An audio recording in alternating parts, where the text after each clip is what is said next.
folks, it's Michaela. Welcome back to my channel. Today I'm going to be talking through all of the books I read in November and my ratings for them and what I thought. So if you're interested in that, keep watching. I actually had a really good reading month. I think this is the most books I've read in a single month this entire year. I usually read around 3 to 4 books a month, I think was my average for most of the year. And in November, I actually read 10 books, which is a lot for me. And I was kind of shocked when I was writing it down. Shall we get into it? The books I read this month, I read 2 physically. One was an audiobook and the rest were digitally on my iPad through the Libby app. Basically what happened is that I discovered Libby and I put on a bunch of holds on a bunch of books, and then a bunch of the holds came in and I just took them all and I was living my best life. And then I saw how many books I had to read and I started panic reading them all, and that is why I have so many for the month. I fully believe I just panic read 10 books this month. Settle in, let's talk about some books. Ooh, that is still too hot. The first book that I read this month was actually the first Harry Potter book. I'm doing a series reread with my sister for this. I don't support this author and her ideologies. I am mentioning this book simply because I did read it. I also later in the month read it in French. This is the original copy that we grew up with childhood. I had my parents send them to me so I could reread these books because the stories are close to me and I want to read them more with a critical eye. This way I don't financially support the author. I'm not going to talk about these books. I'm not going to give ratings for these books, but I did read them. So the next book I read was The Duke and I by Julia Quinn. This is the first book in the Bridgerton series. I'm sure many of us by now have definitely heard of Bridgerton through the Netflix show. That's how I discovered it. And then I thought, maybe I should read the books because I like historical romance. The first book follows Daphne, who is the eldest Bridgerton daughter. She's the 4th kid.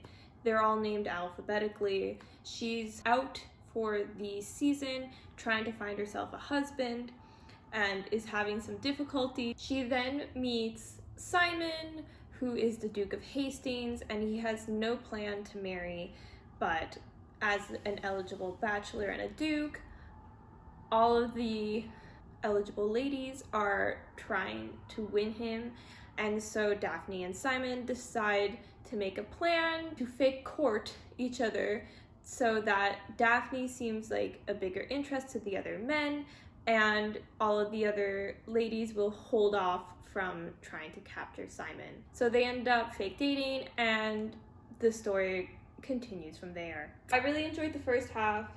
The second half I did not. I found it really slowed. It was really boring. It started being repetitive, and there's some of the character actions that I really didn't like, and so it really dropped my rating of the book to just below a 3-star. The next book I read was A Good Girl's Guide to Murder by Holly Jackson. I absolutely devoured this book. I think I read it in one day, maybe a day and a half. I was just eating it up. We loved it, 5 stars. We are following Pip. Is Pip the main character? I read this a while ago, okay? I think it's Pip. Pip is a high school student who is doing a final big senior project investigating a disappearance of a high school girl from 5 years ago. She's gone missing. She was never found, but she was presumed to be dead, and another boy at the high school at the time was made guilty, but he died before they ever arrested him. Everybody assumes that he did it, that he killed her, and she's just never been found. And Pip doesn't believe this story, so she goes and does her little project to try and actually solve the murder. She teams up with the younger brother of the accused, and they try and solve the case. It ends up getting them in some trouble along the way. I'm really bad at giving a synopsis. I found this book was really easy to read. It was really fast-paced. It was really thrilling, and the twists got me. I was not expecting them. I was kind of shocked. It was so good. There's also like a multimedia aspect in this book where a lot of it is told through the project logs of Pip. A lot of the book is her interviewing people, and so switching between the actual story and then some of the interviews being depicted in her logbook really helped that not feel super repetitive. And I really enjoyed that. I'm looking forward to reading the rest of the series. After that, I read The Viscount Who Loved Me, the second in the Bridgerton books. I liked this one much, much more. I gave it 4 stars. In this one, we follow Anthony, the eldest of the Bridgertons, and he obviously is the Viscount. Anthony is known to be a rake, but he has finally decided that this is the year that he's gonna marry. He's gonna find the perfect person to marry but not fall in love with, and the person he has set his eyes on as being the perfect wife is Edwina. But Edwina is the half-sister of Kate, and Kate sees Anthony as a rake. She doesn't want him anywhere near her sister. Their banter is wonderful. It is so fun. The Pall Mall scene, we loved it. It's so bingeable. It was a really quick read. I had a lot of fun. I really liked both Anthony and Kate. I really like the development that Anthony's character goes through and the conclusion to that part of the story. I really enjoyed this one. So after this, I read the second book in the Percy Jackson and the Olympians series, which is The Sea of Monsters, and I also really loved this book. Honestly, this month was really good for reading for me, though I also do rate things pretty highly. Percy's at the end of his normal school year, excited to go back to camp for the summer, and instead discovers that there is something very wrong with the camp. The pine tree of Talia is sick and dying, and the camp is under attack constantly. Things are not looking good. So Percy and Annabeth go on a quest to try and save the camp. All I'm gonna say is that Tyson is the best. I love Tyson. Nobody ever hurt Tyson. He deserves the world. Bada bing, bada boom. I then continued on more with the Bridgerton series. I read the 3rd book as well, which is An Offer from a Gentleman. This book is a Cinderella retelling. Follows Benedict, the second son of the Bridgertons, and honestly, I don't even remember the girl's name. It really feels like it didn't matter. What is her name? Sophie. Oh my god, it's Sophie. Okay. You can see how much of an impact this book had on me. So Sophie is the bastard daughter of someone important and has been the ward of said person, but has an evil stepmother. Because Cinderella, she ends up escaping one night to a ball because after her dad, who never actually claimed to be her dad, dies, she's forced to be a servant, and she doesn't actually know that she was left a dowry and all of this, blah, blah, blah. She goes to the ball, and she ends up meeting Benedict, and it's like kind of insta love. We're not gonna lie, but then it's midnight and she has to run away.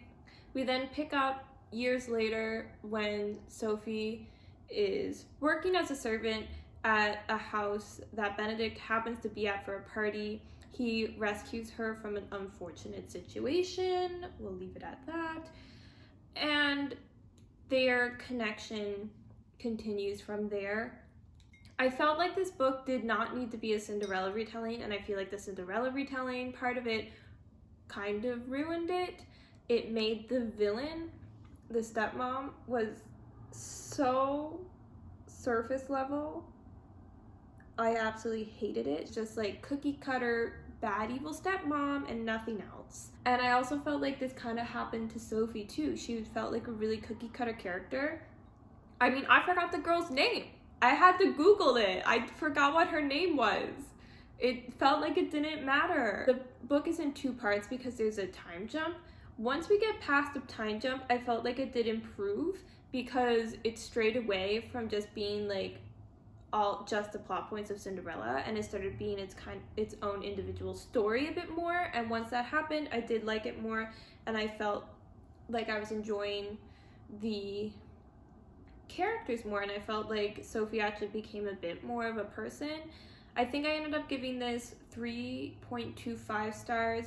It wasn't anything special, it wasn't anything fantastic, but once we got past that first initial hump, I did enjoy reading it. It was fun. It was just, you know, what it is. The next book I read was the audiobook that I listened to this month, which was The House in the Cerulean Sea by TJ Klune, and I absolutely adored this book.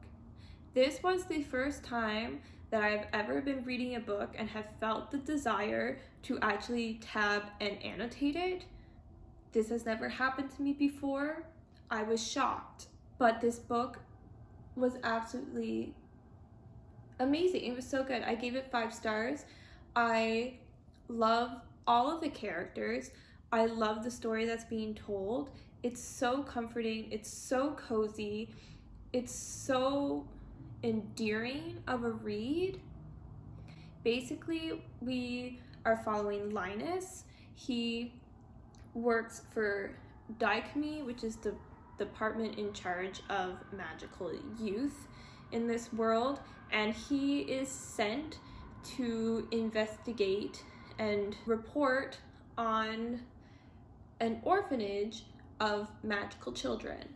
And so he's sent to this one orphanage, which is known to hold kind of the most dangerous magical children there are, and this is the house in the Cerulean Sea. We get to follow him as he goes to this orphanage and he meets all the children, and he meets the man in charge of the orphanage, Arthur Parnassus, and it's just so wonderful, the development that goes on from there and the connections that he makes. It's so heartwarming, so wonderful. I think I'd recommend this book to everybody. It's also very light fantasy, so even if you're not a fantasy reader, I think you could still really enjoy reading this book. The last 2 books that I read this month were from the same series, and it was the Red Queen series. I read Red Queen. This was a reread for me. And then I also read Glass Sword, which is the 2nd book.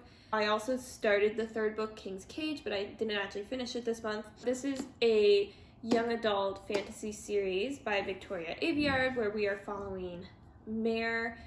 Mare is a 17-year-old girl who is a red, and in this world, the people are separated by reds and silvers, which is the color of their bloods, which is the color of their blood, and the silvers have abilities and powers, so they are the elite and the noble, and they run the world, and the reds are left to be second-rate citizens.